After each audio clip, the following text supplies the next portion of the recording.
Our top story, India did not vote in the UN General Assembly resolution that called for an immediate humanitarian truce in the Israel-Hamas war. India abstaining from that vote. Now, explaining the decision to abstain, India said that the resolution did not mention Hamas and that the UN needs to send a clear message against terror. According to sources, what the government has explained is that a resolution on Israel-Palestine issue was adopted by the extraordinary special session of the UN General Assembly on the 27th of October, that our vote on the resolution was guided by our steadfast and consistent position on the issue.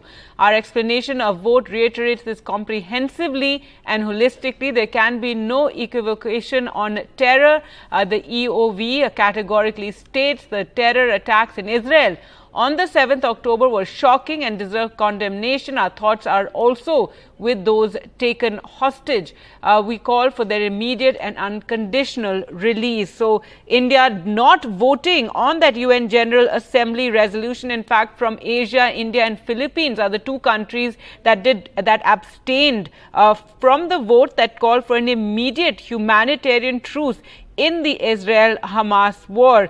Though India explaining the reason for the abstention, saying that we hope the deliberations of this assembly will send a clear message against terror and violence. Let's go across to Kadamni now for more. Kadamni, give us more, details of the explanation which is now being given as to why India abstained from this vote. Well, Gargi, there was an explanation of the vote which was given out by India there in the UN itself, but now our sources are telling us that there is more to it. Why did India abstain? There have been some statements regarding this, that those who abstained, they were actually, they have helped Palestine or Hamas. It has been some statements like that came in. So, what we are getting from our sources are the reasons why India abstained. It was because the elements which India had wanted included in the final text of the resolution were not there, and the resolution in the UNGA did not include any explicit condemnation of the terrorist attack. We have already seen that resolution.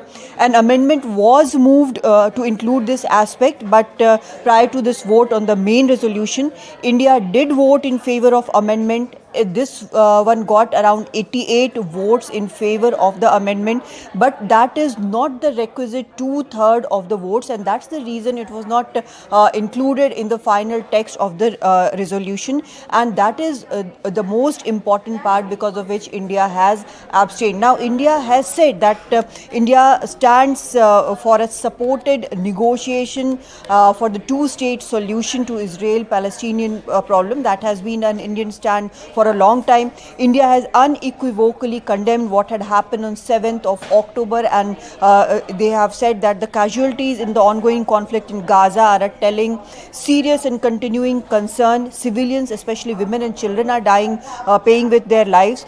That has been said, but one part which was not included, which has been questioned now, it is a matter of controversy, and the reasons are being asked for it. India has said clearly that the terror attacks in Israel on 7th October were shocking and deserve condemnation. Our thoughts are also with those taken hostages. We call for their immediate and unconditional release. So the explanation of vote was done, but of course our sources are telling us that because this was not included, this clear condemnation was not included. Right. That is the reason India abstained.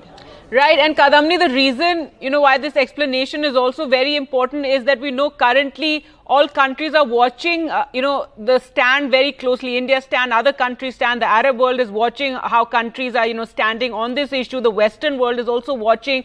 So India abstaining, it's something that, a lot of reactions were coming as to why we abstained. So therefore, this explanation being given. Yeah, of course, India has been observed throughout this this conflict. India was one of the first one. In fact, PM Modi did tweet within a few hours of October 7 attack, and he was one of the first leaders who did condemn the attack. After that, several leaders also did condemn. India has also condemned what is happening, the violence in Gaza, and has called for two-state solution that has to be peacefully negotiated. But the fact is that India has good relation with Arab nations and is striving for a better relation. India has good relations with US and Israel as well. So this is something which is being watched all over the world, because India is trying to make a fine balancing, trying to fine balance the whole situation. Now this is very important in the position and the region in which India is. So this is being watched by every country in the world. Gargi?